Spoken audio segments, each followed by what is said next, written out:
नमस्कार दोस्तों, स्वागत है आपका हमारे YouTube चैनल जरधारी क्लासेस में। दोस्तों, इंडियन हिस्ट्री का आज ये 5वां लेक्चर है दोस्तों। और आज हम यहाँ पे इस लेक्चर में बौद्ध धर्म के बारे में चर्चा करने वाले हैं। जो पिछला लेक्चर था इंडियन हिस्ट्री का, उसमें दोस्तों हमने जैन धर्म के बारे में आपको बताया था। उम्मीद करते हैं कि वहाँ से आपको कोई डाउट नहीं होगा, वहाँ से आपका सब कॉन्सेप्ट क्लियर हो गया होगा। तो दोस्तों आज हम यहाँ पे बौद्ध धर्म के बारे में जानेंगे, क्योंकि यहाँ से भी कई बार एग्जाम में डायरेक्ट क्वेश्चन बनते हैं। और जितने भी प्रकार के क्वेश्चन बन सकते हैं दोस्तों बौद्ध धर्म से, वो सारे हम इस वीडियो में चर्चा करने वाले हैं। देखो, बौद्ध धर्म में अगर बात करें तो बौद्ध धर्म के संस्थापक कौन थे? तो वो थे महात्मा बुद्ध, जिनको गौतम बुद्ध के नाम से भी जाना जाता है। महात्मा बुद्ध, इनका जन्म हुआ था 563 ईसा पूर्व में। इनके जन्म से भी सवाल पूछा जाता है कि महात्मा बुद्ध यानी जिनका बचपन का नाम क्या था, सिद्धार्थ था, उनका जन्म कब हुआ था? 563 ईसा पूर्व में। और जन्म स्थान कहाँ है? तो वो है कपिल वस्तु के लुम्बिनी नामक स्थान पर, जो कि वर्तमान में कहाँ है दोस्तों? ये है आपका वर्तमान में नेपाल में। तो वर्तमान में नेपाल में है लुम्बिनी। तो कपिल वस्तु के लुम्बिनी नामक स्थान पर 563 ईसा पूर्व में सिद्धार्थ, जो कि बाद में महात्मा बुद्ध के नाम से विख्यात हुए थे, इनका जन्म हुआ था। इनके पिता का नाम था शुद्धोदन। क्या था इनके पिता का नाम? शुद्धोदन, जो कि शाक्य वंश के शासक थे। शाक्य यानी राजा थे इनके पिता, शाक्य वंश के शासक थे इनके पिता शुद्धोदन। और इनकी माता का नाम था दोस्तों महामाया, जो कि कोलिया वंश की राजकुमारी थी। दोस्तों, अब ऐसा माना जाता है कि जब इनका जन्म होना था गौतम बुद्ध, उससे कुछ महीने पहले आकाशवाणी हो चुकी थी। और इनके पिता शुद्धोदन और माता महामाया को ये आकाशवाणी इन्होंने सुनी थी। और इस आकाशवाणी में क्या कहा गया था कि जो आपकी जो संतान होने वाली है, आपका जो पुत्र होने वाला है, वो भारत का महान सन्यासी बनेगा। महान सन्यासी। अब इनके पिता दोस्तों यहाँ पे सोच में पड़ गए, क्योंकि देखो ये तो राजा थे। अब राजा तो यही चाहता है कि उसका पुत्र भी क्या बने? राजा बने, राज काज संभाले आगे। लेकिन अब यहाँ पे जब इनको सन्यासी बनना था, तो इनके माता पिता यहाँ पे सोच में पड़ गए। और जब यहाँ पे सिद्धार्थ का जन्म होता है, तो इनके जन्म के 7वें दिन दोस्तों इनकी माता महामाया का क्या हो जाता है? देहांत हो जाता है। तो सिद्धार्थ की माता का जन्म सिद्धार्थ के जन्म के 7वें दिन ही हो जाता है। अब इनका जो लालन पालन करते हैं, जो इनका पालन पोषण करती हैं, वो करती हैं गौतमी प्रजापति। गौतमी प्रजापति कौन थी? ये थी सिद्धार्थ की मौसी, यानी इनकी माता की बहन। तो गौतमी प्रजापति द्वारा सिद्धार्थ का क्या होता है? लालन पालन होता है, पालन पोषण होता है। क्योंकि सिद्धार्थ की माता इनकी माता थी महामाया, वो इनके जन्म के 7वें दिन ही उनका निधन हो जाता है। अब इनके पिता को तो पता था कि भविष्यवाणी हुई थी, आकाशवाणी हुई थी कि इनका जो पुत्र होगा वो भारत का महान सन्यासी होगा। तो इसलिए इनके पिता ने सोचा कि ये सन्यासी ना बने, इससे पहले हम इसका विवाह करा लेते हैं। और सिद्धार्थ का विवाह करा लिया 16 वर्ष की अवस्था में। 16 वर्ष की अवस्था में इनको विवाह बंधन में डाल दिया। अब 16 वर्ष की अवस्था में इनका विवाह हुआ किससे? यशोधरा से। तो इनकी पत्नी का नाम क्या था? यशोधरा था, जो कि कोलिया गणराज्य की राजकुमारी थी। कौन से गणराज्य की राजकुमारी थी? यशोधरा। कोलिया राजवंश की ये राजकुमारी हुआ करती थी यशोधरा। इनके साथ सिद्धार्थ का विवाह हो गया 16 वर्ष की अवस्था में। और आपको पता होगा अब तक दोस्तों सिद्धार्थ को बाहरी संसार के बारे में ज़्यादा पता नहीं है, क्योंकि इनके पिता को पता था। और इनके पिता ने इनके जीवन में मतलब सारी खुशियाँ लगा दी। मतलब इनको कभी भी किसी दुख का एहसास ही नहीं हो, और इनको ये पता ना चल सके कि संसार में दुख नाम की भी कोई चीज़ है। तो बिल्कुल सारा संपत्ति लगा दी यहाँ पे कि इनको कोई दुख ना हो। और इनका विवाह भी कर लिया 16 वर्ष की अवस्था में यशोधरा से। अब एक दिन क्या होता है दोस्तों कि एक दिन सिद्धार्थ, इनके सारथी थे चन्ना और इनका घोड़ा था कंथक। एक दिन ये अपने घोड़े से निकलते हैं और बाहर की ओर, मतलब राज्य के बाहर, राज्य में क्या हो रहा है, एक दिन ये राज्य भ्रमण पर निकलते हैं। जब सिद्धार्थ राज्य भ्रमण के दौरान बाहर निकलते हैं, तो इनको 4 दृश्य दिखाई देते हैं। क्या क्या थे 4 दृश्य? महत्वपूर्ण दृश्य दोस्तों, क्योंकि यहीं से इनके जीवन में बदलाव आता है। नंबर 1 था वृद्ध व्यक्ति। जब ये अपने सारथी के साथ निकलते हैं तो इनको एक वृद्ध व्यक्ति दिखाई देता है जो कि अपनी वृद्धावस्था से गुजर रहा था बेचारा, और अत्यधिक पीड़ा में था। तो सिद्धार्थ ने अपने सारथी से पूछा कि देखो, सिद्धार्थ ने तो बाहर देखा ही नहीं था, उसको सिद्धार्थ को पता ही नहीं था कि वृद्ध जीवन क्या होता है, और जो भी मतलब कुल मिला के जो भी पीड़ा भी है संसार में, सिद्धार्थ अभी इन चीज़ों से बिल्कुल क्या थे, अनजान थे। क्योंकि इनको दरबार में ही तमाम जो क्या होते हैं सुख होते हैं वो इनको दिए गए थे, ताकि ये दुख में इनका ध्यान न जाए और ये संन्यास ग्रहण न करे। ये क्योंकि इनके पिता को पता था कि ये संन्यास ग्रहण करेंगे, आकाशवाणी हो चुकी थी कि ये भारत का महान सन्यासी बनेगा। तो जब ये पहली बार वृद्ध व्यक्ति को देखते हैं तो अपने सारथी से पूछते हैं कि ये क्या है, तो उन्होंने कहा ये वृद्ध व्यक्ति है। और सिद्धार्थ पूछते हैं कि क्या मेरी भी अवस्था ऐसी होगी, तो वो कहते हैं कि बिल्कुल आपकी अवस्था भी ऐसी होगी जब आपका बुढ़ापा आएगा। दूसरा जो आगे बढ़ते हैं और दूसरा दृश्य दिखाई देता है रोगी का। रोगी बेचारा अपने रोग से ग्रसित है, मरणासन अवस्था में पड़ा हुआ है। तो सिद्धार्थ यहाँ पे देखते हैं रोगी को और पूछते हैं अपने सारथी से कि क्या मेरी स्थिति भी ऐसी होगी, तो वहाँ पे भी वो कहता है कि हाँ, अगर आपको कोई रोग लगेगा तो आपकी स्थिति भी ऐसी हो सकती है। तीसरा जो दृश्य दिखाई देता है वो था दोस्तों अर्थी, यानी कोई व्यक्ति जब रोग से ग्रसित हो जाएगा तो एक समय ऐसा आ जाएगा, उसका अंत समय आ जाएगा और वो उसको मृत्यु प्राप्त होगी और उसकी अर्थी निकाली जाएगी।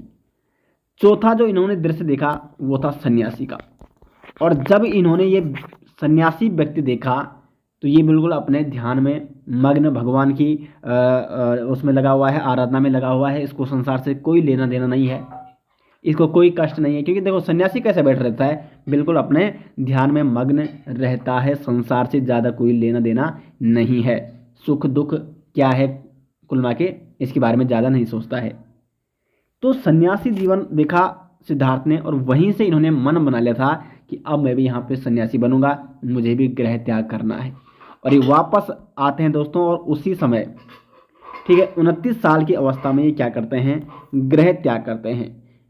सिद्धार्थ का एक पुत्र भी था यशोधरा से प्राप्त, जिसका नाम क्या था, राहुल। तो एग्जाम में कई बार पूछा जाता है कि सिद्धार्थ के पुत्र का नाम क्या था, तो राहुल था। इनका सारथी का नाम था चन्ना और घोड़ा था कंथक। तो दोस्तों 29 साल की अवस्था में ये गृह त्याग करते हैं। और महात्मा जो सिद्धार्थ का जो गृह त्याग होता है 29 साल की अवस्था में, इसे क्या कहा जाता है? इंपॉर्टेंट क्वेश्चन दोस्तों ये बनता है एग्जाम में। महाभिनिष्क्रमण क्रमण। जब सिद्धार्थ गृह त्याग करते हैं, यानी गौतम बुद्ध ने गृह त्याग किया था, तो उस अवस्था को क्या कहा जाता है? महाभिनिष्क्रमण कहा जाता है। यानी सिद्धार्थ के गृह त्याग को कहा जाता है महाभिनिष्क्रमण। अब ये अपने घोड़े पर निकलते हैं अपने सारथी को लेके और गृह त्याग कर देते हैं और भिक्षुओं के वस्त्र धारण कर देते हैं। सबसे पहले ये पहुंचते हैं वैशाली के समीप। वैशाली के समीप ये पहुंचते हैं और वहाँ पर अलार कलाम, जो कि सांख्य दर्शन के क्या थे, गुरु थे अलार कलाम, उनसे सांख्य दर्शन की शिक्षा लेते हैं। उसके बाद ये राजगृह पहुंचते हैं और वहाँ पे उद्दक पिंडक, ठीक है, उद्दक पिंडक जो कि एक योग गुरु थे, उनसे योग की शिक्षा लेते हैं। उसके उपरांत ये बैठ जाते हैं अपनी तपस्या में और उसके बाद कुछ समय बाद इनको ज्ञान प्राप्ति होती है 35 वर्ष की अवस्था में। मोस्ट इंपॉर्टेंट क्वेश्चन दोस्तों यहाँ से बनता है कि महात्मा बुद्ध को यानी सिद्धार्थ को ज्ञान प्राप्ति कहाँ हुई थी? तो बोधगया में। बोधगया में इनको ज्ञान की प्राप्ति होती है 35 वर्ष की अवस्था में, बैसाख पूर्णिमा की रात। और किस वृक्ष के नीचे? तो पीपल के वृक्ष के नीचे। पीपल वृक्ष के नीचे दोस्तों निरंजना नदी, जिसको पुनपुन नदी के नाम से भी जाना जाता है, पुनपुन नदी, और इसको निरंजना नदी के नाम से भी जाना जाता है। तो इसके तट पर इन्हें ज्ञान की प्राप्ति होती है। कौन से स्थान पर? बोधगया में पीपल वृक्ष के नीचे बैठे हुए थे ये पुनपुन नदी के किनारे, और 35 वर्ष की अवस्था में इन्हें ज्ञान प्राप्ति होती है। अब इन्हें ज्ञान प्राप्त हो गई, अब ये देते हैं उपदेश अपना। और प्रथम उपदेश, मोस्ट इंपॉर्टेंट क्वेश्चन यहाँ से बनता है कि महात्मा बुद्ध ने अपना प्रथम उपदेश कहाँ दिया था? तो सारनाथ वाराणसी में इन्होंने अपना प्रथम उपदेश दिया था। और यहाँ पर उन्होंने 5 ब्राह्मण, 5 सन्यासी थे, उनको अपना प्रथम उपदेश दिया था। 5 सन्यासियों को इन्होंने अपना प्रथम उपदेश दिया था दोस्तों सारनाथ में। और जब इन्होंने अपना प्रथम उपदेश दिया तो इसे कहा जाता है, इस अवस्था को कहा जाता है धर्म चक्र परिवर्तन। धर्म चक्र परिवर्तन, ठीक है। देखो महाविनिष्क्रमण किसे कहा जाता था? इनके गृहत्याग को। और इनके जब इन्होंने प्रथम उपदेश दिया तो उसे कहा जाता है धर्म चक्र परिवर्तन। उसके बाद दोस्तों इनके 2 प्रमुख शिष्य हुए, आनंद और उपाली। ये उपाली है, ठीक है, आनंद और उपाली। अब जो देखो ये 2 शिष्य थे इनके, आनंद और उपाली, यहाँ इनसे बहुत इंपॉर्टेंट क्वेश्चन बनते हैं कई बार। आनंद जो थे इन्होंने कहा कि बौद्ध संघ में महिलाओं को भी शामिल करना चाहिए, क्योंकि इससे पहले बौद्ध संघ में केवल पुरुषों को शामिल किया जाता था, महिलाओं को शामिल नहीं किया जाता था। लेकिन इन्होंने, आनंद ने, जो इनके शिष्य हुआ करते थे महात्मा बुद्ध के, इन्होंने इस पर जोर दिया कि महिलाओं को भी शामिल करना चाहिए बौद्ध संघ में। महात्मा बुद्ध ने पहले ही कहा था कि अब इसमें महिलाएं जब शामिल हो रही हैं तो कुछ समय बाद जो बौद्ध धर्म वो बिखर जाएगा। और इसके बाद बौद्ध संघ में जो शामिल प्रथम महिला थी वो थी प्रजापति गौतमी, जो कि सिद्धार्थ की मौसी हुआ करती थी, जिन्होंने सिद्धार्थ को बचपन में उनका पालन पोषण किया था। तो वही प्रजापति गौतमी दोस्तों बौद्ध संघ में शामिल होने वाली प्रथम महिला बनी। उसके बाद एक अन्य महिला थी आम्रपाली, वैशाली नगर की वध थी आम्रपाली। आम्रपाली ये भी यहाँ पे बौद्ध संघ में शामिल हो जाती हैं, दूसरी महिला जो कि बौद्ध संघ में शामिल होने वाली थी। और दोस्तों उस समय एक विख्यात डाकू हुआ करता था कौशल का, अंगुलीमाल, जो कि बिल्कुल क्या करता था, अंगुलियों को किसी की भी हत्या करके उसकी अंगुलियां काटकर उनको पहनता था। अंगुलीमाल नामक डाकू, विख्यात डाकू था कौशल का। उससे जब मुलाकात होती है महात्मा बुद्ध की तो एक ही रात में महात्मा बुद्ध उसको ज्ञान देकर उसका हृदय परिवर्तन कर लेते हैं और अंगुलीमाल भी यहाँ पे बुद्ध का शिष्य बन जाता है, गौतम बुद्ध का शिष्य बन जाता है। तो कौशल का वो डाकू जो महात्मा बुद्ध का शिष्य बना था उसका नाम क्या था? अंगुलीमाल। अब सर्वाधिक इन्होंने उपदेश कहाँ दिए? ये मोस्ट इंपॉर्टेंट क्वेश्चन बनता है। सर्वाधिक जो उपदेश दिए थे महात्मा बुद्ध ने वो दिए थे कौशल की राजधानी, कौशल जनपद की राजधानी श्रावस्ती में। महात्मा बुद्ध ने अपने सबसे ज़्यादा उपदेश कहाँ दिए थे? तो श्रावस्ती में दिए थे। और मृत्यु कब होती है महात्मा बुद्ध की या गौतम बुद्ध की? 483 ईसा पूर्व में कुशीनगर में इनकी मृत्यु होती है। अब दोस्तों यहाँ पे बौद्ध धर्म के बारे में कुछ अन्य महत्वपूर्ण तथ्यों के बारे में चर्चा कर लेते हैं। तो महात्मा बुद्ध ने 4 आर्य सत्य दिए। 4 आर्य सत्य कौन कौन थे? दुख समुदाय, दुख निरोध और दुख निरोधागामिनी प्रतिपदा। दुख का मतलब क्या है कि संसार क्या है? दुखों से भरा पड़ा है, ये आप सभी जानते हैं। संसार दुखों से भरा पड़ा है या भरा हुआ है। दुख समुदाय का मतलब क्या था कि देखो संसार दुखों से तो भरा हुआ है, लेकिन इस दुख का भी क्या है? कोई ना कोई कारण है।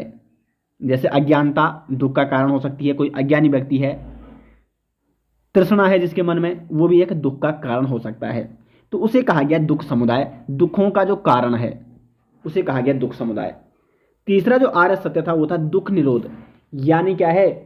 दुखों का जो कारण है या दुखों को रोका जा सकता है। तो निरोध करना, दुखों का निरोध यानी दुख निरोध, यानी दुखों को रोका जा सकता है। और चौथा जो आर्य सत्य था वो था दुख निरोधागामिनी प्रतिपदा, यानी दुख निरोध करने के लिए, दुख को रोकने के लिए यहाँ पे अष्टांगिक मार्ग दिया महात्मा बुद्ध ने। अष्टांगिक मार्ग, अब क्या था वो अष्टांगिक मार्ग? तो यहाँ पे मैं आपको बता दे रहा हूँ। अष्टांगिक मार्ग जो दिया था महात्मा बुद्ध ने, 8 मार्ग दिए थे जो दुख थे उनको निरोध करने के लिए, उनको रोकने के लिए। सम्यक दृष्टि, ये आपको नोट करना है दोस्तों। सम्यक दृष्टि यानी सम्यक का मतलब होता है जो वास्तविक होता है, ठीक है, सही, बिल्कुल सही रूप से, वास्तविक रूप से वस्तुओं को उनके वास्तविक स्वरूप में देखना चाहिए। जो उसमें वास्तविकता है उसके भाव में नहीं बहना चाहिए। जो वास्तविकता है वस्तुओं को उसी रूप में देखना चाहिए। तो सम्यक दृष्टि होनी चाहिए आपके पास। अगर आपके पास सम्यक दृष्टि है, अगर आप किसी चीज़ को देख रहे होंगे, उसकी वास्तविकता से आप भली भांति परिचित हैं, तो वो आपके दुख का कारण नहीं बन सकता है। यानी कई बार ऐसा होता है कि आप किसी व्यक्ति को आपने देख लिया, अब उस पर आपने हद से ज़्यादा क्या कर लिया, भरोसा कर लिया बिना उसकी वास्तविकता जाने हुए, और जिस दिन उस व्यक्ति ने आपको धोखा दे दिया है तो उस दिन आपको बड़ा दुख होगा, क्योंकि आपने उस पर हद से ज़्यादा भरोसा कर लिया था, जबकि आपने उसको सम्यक दृष्टि से नहीं देखा, यानी वास्तविकता से नहीं देखा था। दूसरा क्या है, सम्यक संकल्प।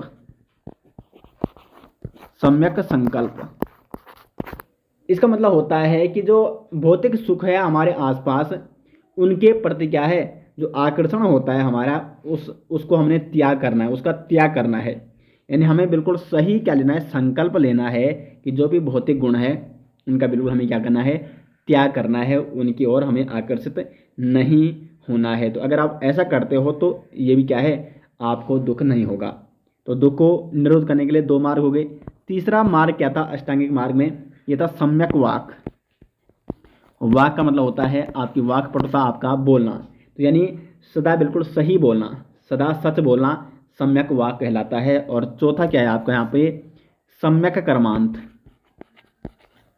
सम्यक कर्मांत यानी बिल्कुल क्या करने हैं, सत्य कर्म करने हैं। तो देखो सही देखना, बिल्कुल सम्यक संकल्प, यानी संकल्प आपको लेना होगा कि आपको बिल्कुल सही चीज़ें करनी है, आपको भौतिक गुणों में नहीं बहना है। सम्यक वाक, बिल्कुल सदा सत्य बोलना है। सम्यक कर्मांत, सदा सत्य कर्म करने हैं। 4 अष्टांगिक मार्ग हो गए। 5वां क्या है आपका, अष्टांगिक मार्ग, ठीक है। तो जो 5वां अष्टांगिक मार्ग है यहाँ पे, वो है आपका सम्यक जीविका।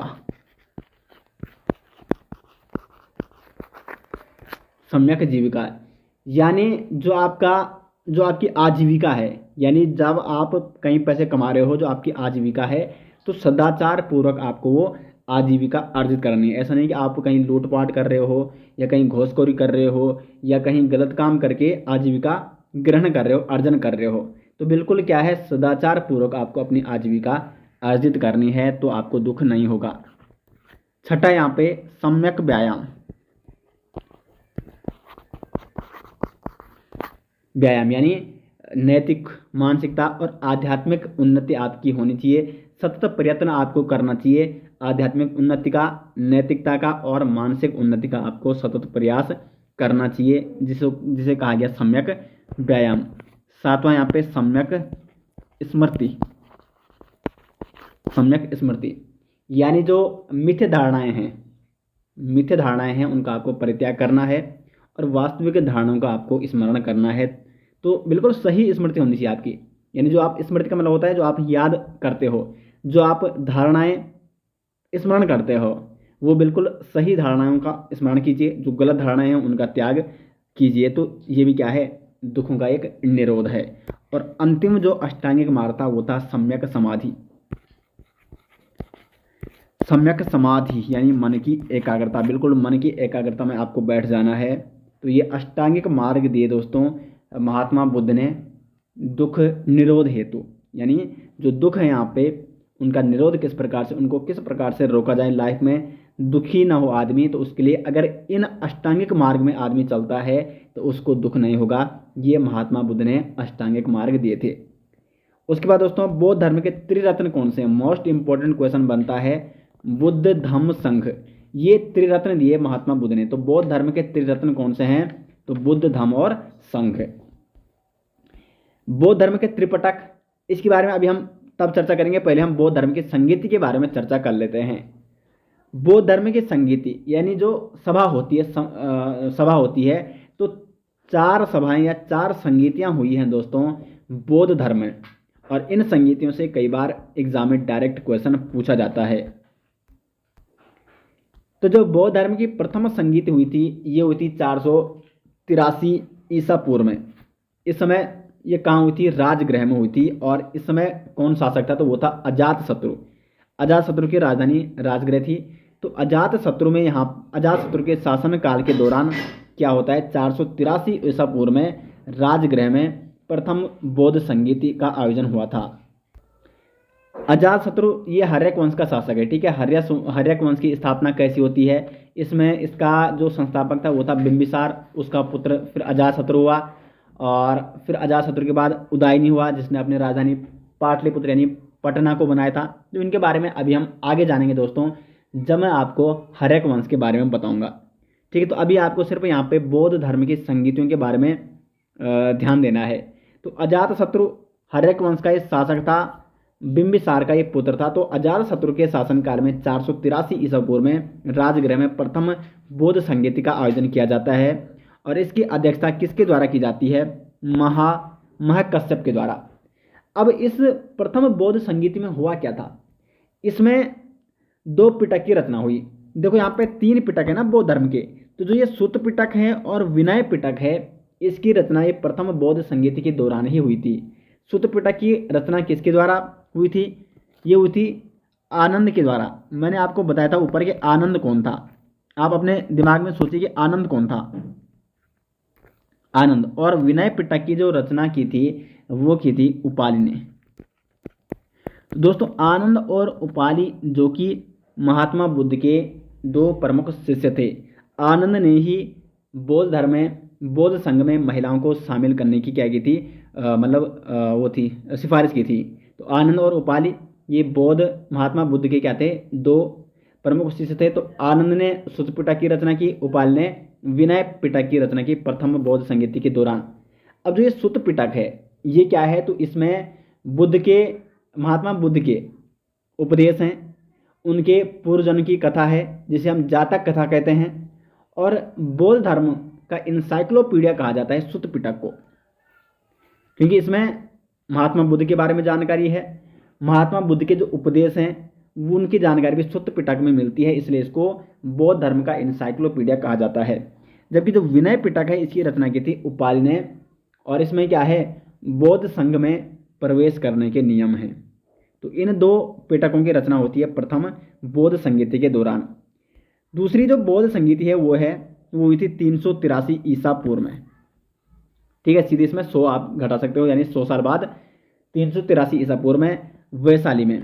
इसमें शासक कौन था, कालाशोक, और इसकी अध्यक्षता किसने की थी, इस बौद्ध संगीति की, साब कमीर ने, ठीक है।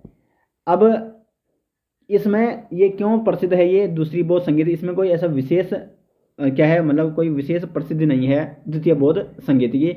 विशेष तौर पर आपको यहाँ से क्वेश्चन यही बनेगा कि कब हुई थी, 383 ईसा पूर्व में, कहाँ हुई थी, ये मोस्ट इंपोर्टेंट क्वेश्चन बनता है, वैशाली में। और इस समय शासक कौन था, कालाशोक, और अध्यक्षता किसने की थी, साब कमीर ने। तृतीय बौद्ध संगीति ये हुई थी 250 ईसा पूर्व में। कई जगह दोस्तों आपको 251 और 252 या 253 भी मिल सकता है, ठीक है, अलग अलग बुकों में। तृतीय बौद्ध संगीति का ये अलग, यहाँ पे इसमें थोड़ा क्या है, अलग अलग बुकों में अलग अलग धारणाएं हैं। तो पाटलिपुत्र में हुआ था, और इस समय शासक कौन था, अशोक, ये मौर्य वंश का शासक था अशोक। और इसकी अध्यक्षता किसने की थी, मोगलीपुतनिस, ठीक है, मोगलीपुतनिस ने यहाँ पे तृतीय बौद्ध संगीति की अध्यक्षता की थी।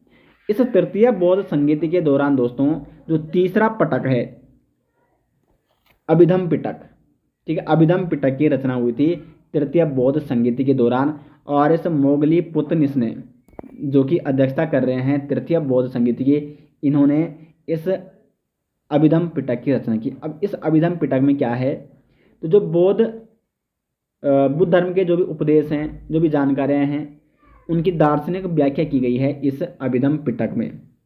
आध्यात्मिक और दार्शनिक विचारों का संकलन किया गया है अभिधम पिटक में मोगलीपुतनिस द्वारा, ठीक है। और चौथी जो संगीत होती है बौद्ध धर्म की, वो होती है प्रथम शताब्दी में।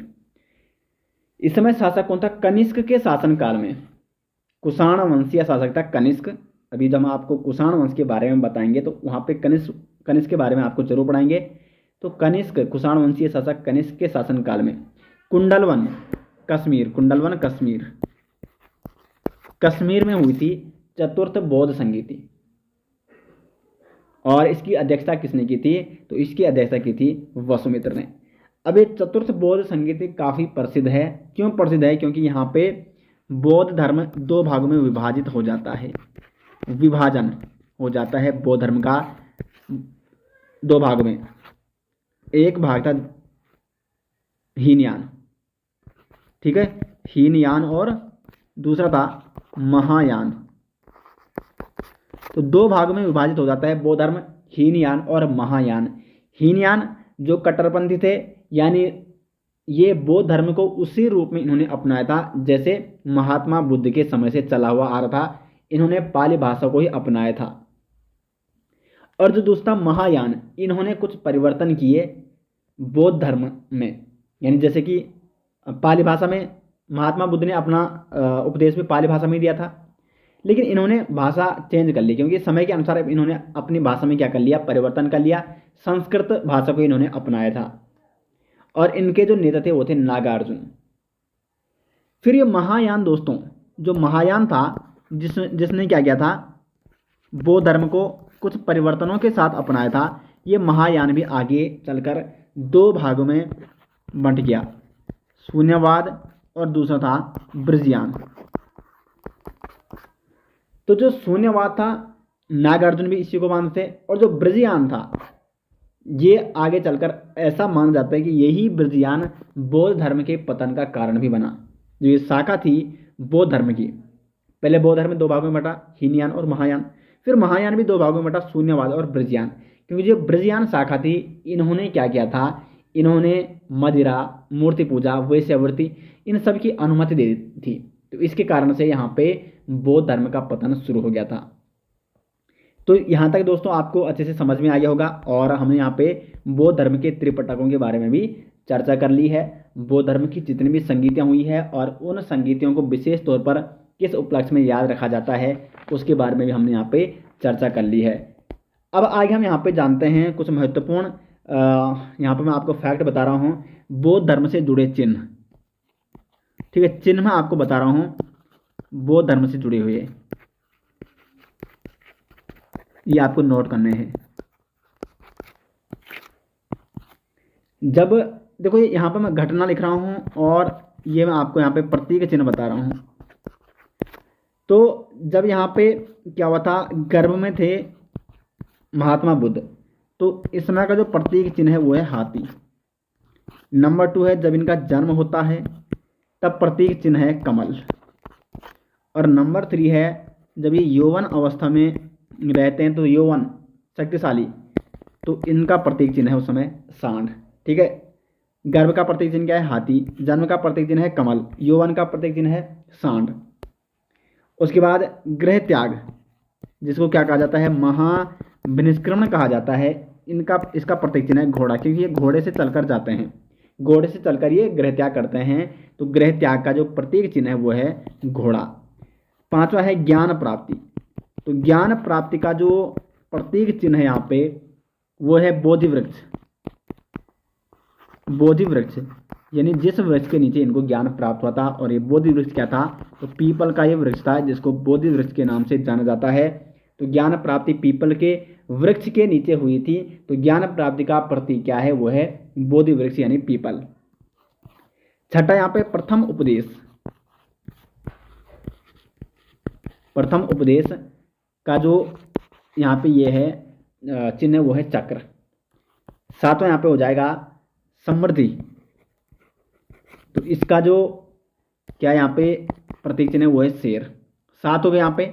उसके बाद निर्वाण का जो प्रतीक चिन्ह है वो है पद चिन्ह। और अंतिम है मृत्यु यानी महापरिनिर्वाण जिसे कहा जाता है, इस समय का क्या है, स्तूप।